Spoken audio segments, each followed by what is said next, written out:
Hi, my name's Phil. I'd like to talk about politics. So this May, when Reform UK suddenly found themselves in charge of councils, Nigel Farage instantly announced the decision to impose DOGE-style efficiency drives. After some argy-bargy over Islamophobia in the party, which Zia Yusuf decided he was cool with after all, the former party chair was made the head of this new Reform UK DOGE unit. However, in the last few weeks, it's been notable that Yusuf has been focusing on national policies again. He's part of their national policy team. So what happened with his DOGE unit? Turns out never really existed, was just a cheap publicity stunt. Imagine that. But first, for daily news and politics, please click the subscribe button to stay notified. So after the local elections this year, Zia Yusuf and his merry band of unelected bureaucrats marched down to Kent in order to begin their DOGE purge of what they were terming waste, using language not really familiar in Britain, but widely used by MAGA in America. Oh, anti-DEI, what's that?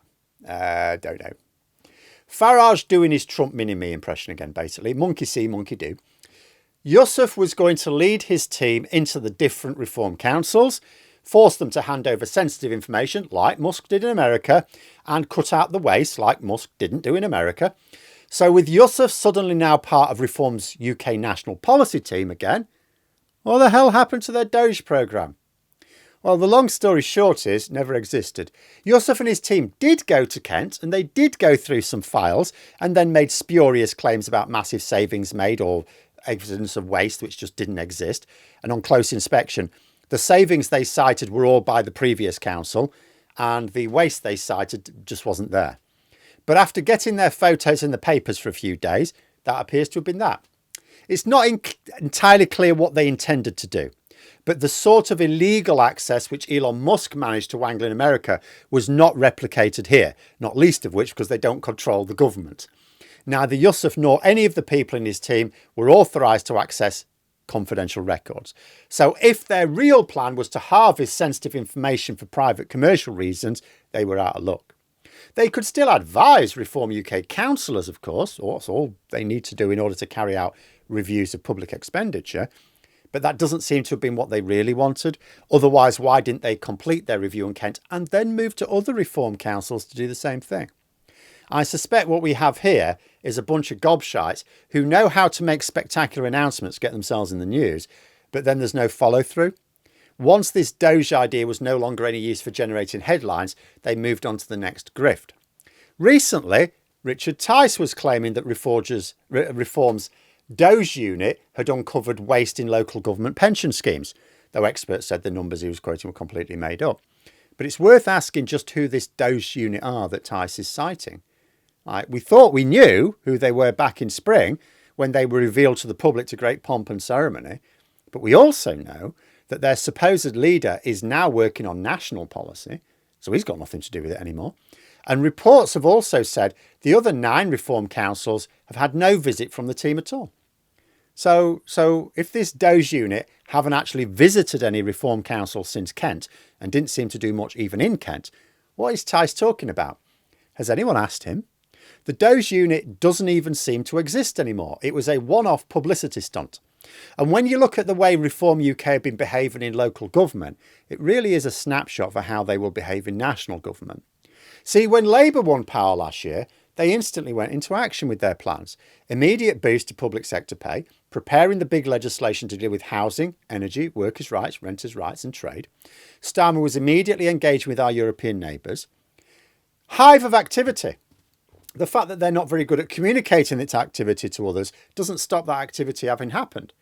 You compare this with Reform UK, they've got the opposite situation. Lots of communication with the media, no actual activity. Because they also said they had plans. Where are they then? What plan have they put into action? When Labour had been in charge for 4 months, we had all of the plans I've detailed put into action. Not all completed. I'm not saying Reform UK had to have turned everything around overnight. You know, I'm not expecting these councils to be magic wonderlands the next day. But what plans are in place? What have they done? As far as I can see, they've just had arguments about which flags can and cannot be flown from buildings. Have they cut waste, woke waste or otherwise? No. They're just doing what every other council in the country is doing right now and trying to work out how to balance the books. Only they're doing it without any experience.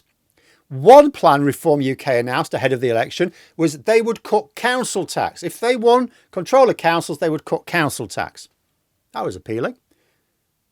They're not cutting council tax though, none of them. Although it is being pointed out, ironically, Labour might do them an unintentional favour in this area. See, Labour are reviewing some council funding this autumn, and it's quite likely that will shift funding from London to some areas away from the capital. As Reform have done well in deprived areas elsewhere, that might mean they actually get a bit of a windfall from the national government, which maybe they will try to use to win themselves a bit of good press locally if they use it for something popular. And because Labour are rubbish at talking to the public, they're unlikely to point out that money has got nothing to do with Reform UK. But it still remains to be seen how council funding will be redistributed and whether Reform UK councils, even if they do get a boost of funding, will have the wit to use it in a way which works out for their voters.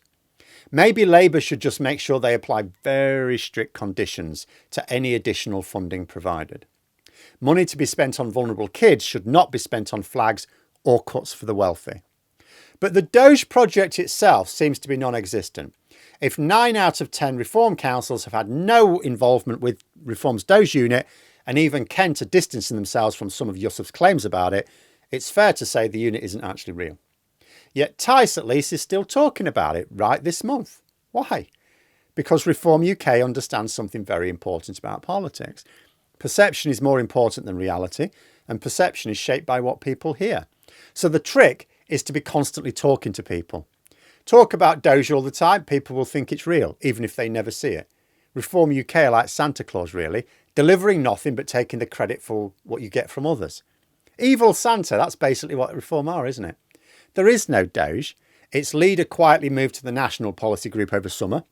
The unit hasn't been into any Reform councils or come up with savings which are real. Reform UK are the party of smoke and mirrors. I mean, let us not forget, the real DOGE, the one run by Musk in America, didn't actually save the money they claimed. In fact, it's believed it's actually going to end up costing the government more money because Musk sacked a load of people it turned out they needed. So then they've got to try and hire them back. So if it failed in America, other than as a PR stunt, why would anyone think the Copycat version would do any better here? But let me know what you think in the comments below. And for more content, you could subscribe to the channel or even join for access to streams and behind the scenes updates. Thanks for watching, and until next time, I'll see you later.